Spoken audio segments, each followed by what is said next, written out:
Humankind came to see that what lay before us was ours to know, and we have since looked to the stars for meaning.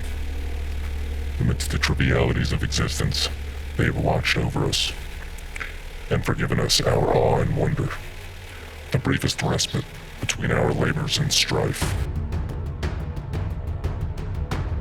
In our arrogance, we surrendered to our own conceit.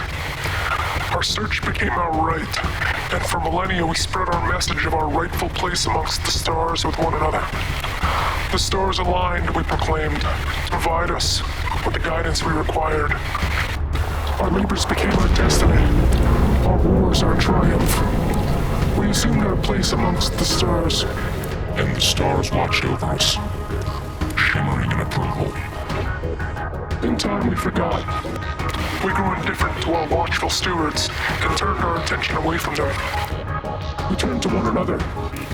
We saw one another and we took the guidance given us by the stars to show one another the error of one another's ways.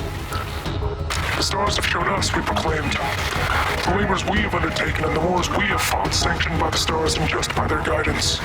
And others proclaimed the stars' condemnation. It is our labors and wars sanctioned.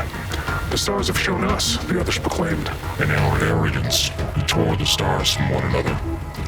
No longer joined as our watchful stewards, the stars became ours, and our rightful place amongst the stars was true to the stars' rightful place amongst us. And in our rightful place we labored, and we made war with one another. And the wars we made with one another drove us further and further amongst the stars, amongst ourselves. And amongst ourselves we looked for meaning. In 2979, a consortium of scholars, pilots, and private interests came together to discuss our future. Amidst the wars between the Federation, the Empire, the Alliance, the intrigue, subterfuge, and the myriad labors of all powers, we were being reminded of our place amongst the stars. And the stars have begun to remind us of their place amongst us. We were not their equals. The stars, this consortium reminded us, had given us meaning and we had squandered its resolve. The stars, this consortium reminded us, had many others over whom they'd watched. And we came to know some of those others over whom the stars watched.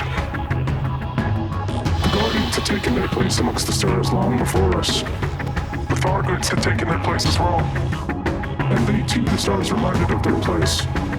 The stars watched over us all and we had all grown arrogant in our assumption of our place amongst them. And in our arrogance we had turned to one another.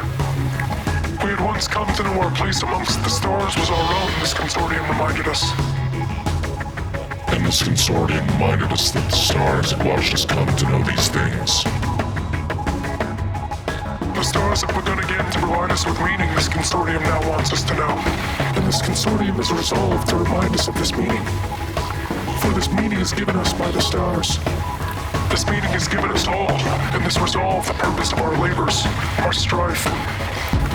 This consortium, we are now reminded, has resolved to remind us all the meaning given us by the stars to all, be it of the Empire, the Federation, the Alliance, or any others. My name is Cadence, and I'm a pilot. My name is Coral. Commander's Half-Lock. We have come to you on behalf of this consortium. Join us as we call forth a new order of stars. Novus Ordo Siderum. Wait a minute, Cadence, did you? Those look like boobs. What? No, they don't. Those are googly eyes. I want to spice things up.